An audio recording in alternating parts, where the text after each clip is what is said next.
Halo teman-teman, Assalamualaikum warahmatullahi wabarakatuh. Jumpa lagi di channel saya, di channel Irfan Al Zaid. Di video kali ini saya masih membahas seputaran KUR, bahwa pinjaman KUR di tahun 2022 ini, terutama di Bank Mandiri, pinjaman KUR tanpa limit dan tanpa batasan.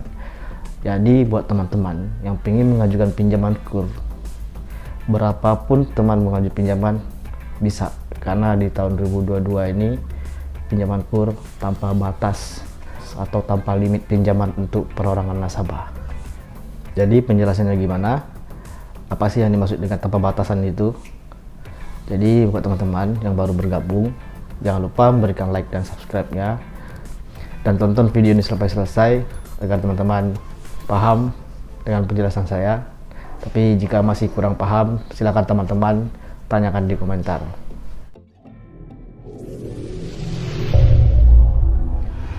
Oke, baiklah teman-teman. Pemerintah di tahun 2022 ini masih gencar-gencarnya untuk memulihkan perekonomian negara kita ini, pemulihan perekonomian pengusaha UMKM, dengan menyalurkan dana KUR tersebut di bank-bank, terutama di bank BUMN, bank-bank plat merah, dan bank-bank swasta juga ada. Jadi pemerintah ngasih bunga tetap dengan bunga KUR itu 6% per tahun, dan menjadikan pinjaman 100 juta ke bawah atau 50 juta, 100 juta ke bawah itu dijadikan KUR mikro tanpa jaminan.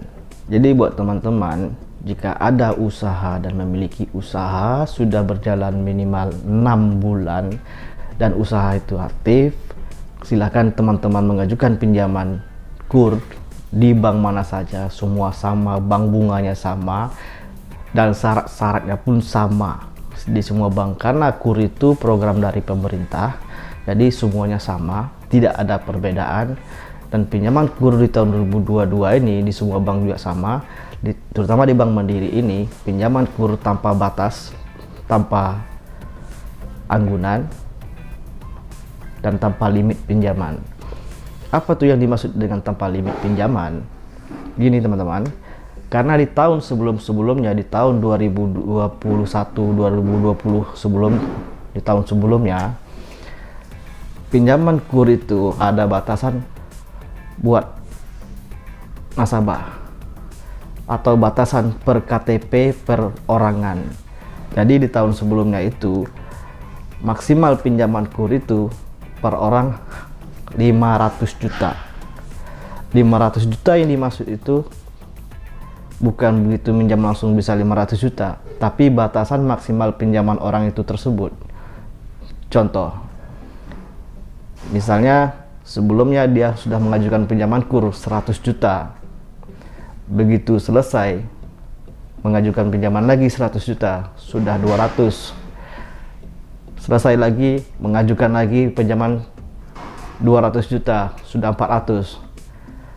Sudah lunas mengajukan pinjaman lagi, itu hanya bisa 100 lagi. Jadi maksimal perorangan itu di tahun sebelumnya itu 500 juta. Setelah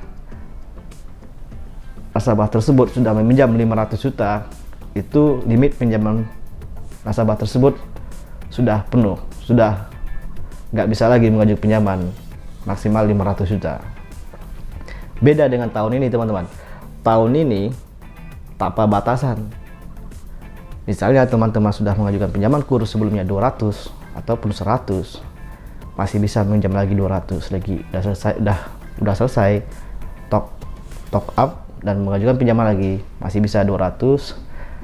Sudah selesai juga masih bisa mengajukan pinjaman lagi 200 lagi, sudah 600, tanpa batasan teman-teman, tanpa batasan maksimal pinjaman,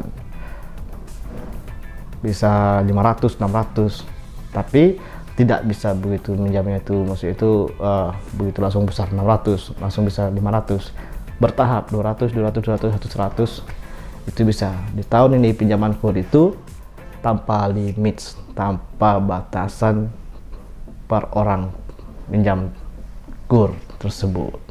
Jadi buat teman-teman yang ingin mengajukan, ayo segera diajukan.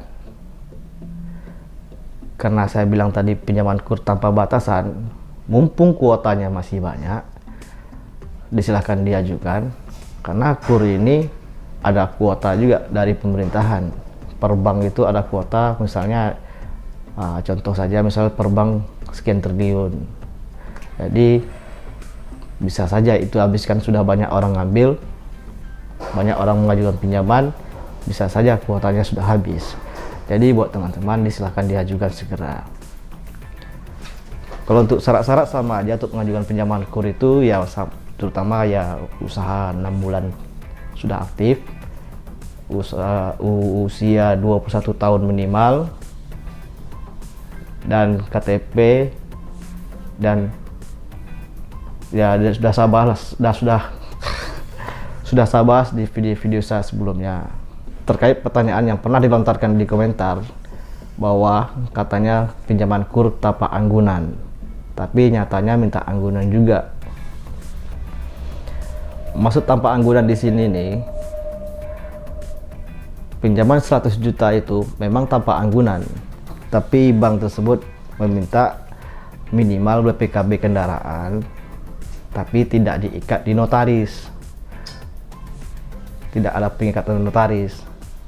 Logikanya gini teman-teman, jadi kalau seandainya teman-teman ada orang yang tidak kenal pinjam duit sama teman-teman, tiba-tiba pinjam duit sekitar 10 juta, terus kepercayaan teman-teman itu apa? Harus ada yang kita pegang misalnya kan, misalnya kayak BPKB kendaraan atau apa gitu. Jadi seperti itu juga, itu pegangan itu hanya syarat saja yang dipegang oleh bank, memang tanpa jaminan. Tapi kita ngasih uang ke orang 50 juta sampai 100 juta, tak mungkin bank nggak megang apa-apa kan, logikanya seperti itu. Tapi kan tanpa pengikatan notaris, kalau seandainya terjadi kemacetan atau seandainya tidak ada kemampuan pembayaran, jadi banyak keringanan yang diberikan oleh bank. Jadi tidak, kalau untuk penyitaan aset itu kayaknya kemungkinan kecil karena tanpa pengikatan notaris. Jadi pinjaman 100 juta itu emang tanpa anggunan, tapi harus ada yang dipegang bank gitu, minimal tuh BPKB, tapi dengan syarat pajak hidup. Itu teman-teman. Jadi kalau seandainya teman-teman masih ada pertanyaan atau masih kurang paham dengan penjelasan saya, silakan teman-teman tanyakan di komentar atau juga deskripsi video saya cantumkan tabel angsuran. Di situ juga ada nomor HP, teman bisa WhatsApp di situ, tanya-tanya. Di situ marketingnya namanya Rusdi. Silakan teman tanya-tanya juga di situ. Oke, baiklah teman-teman, semoga bermanfaat video ini. Jika bermanfaat, jangan lupa teman-teman bagikan video ini ke teman-teman lainnya, dan jangan lupa memberikan like dan subscribe-nya. Sampai jumpa di video saya selanjutnya. Assalamualaikum warahmatullahi wabarakatuh. Bye bye.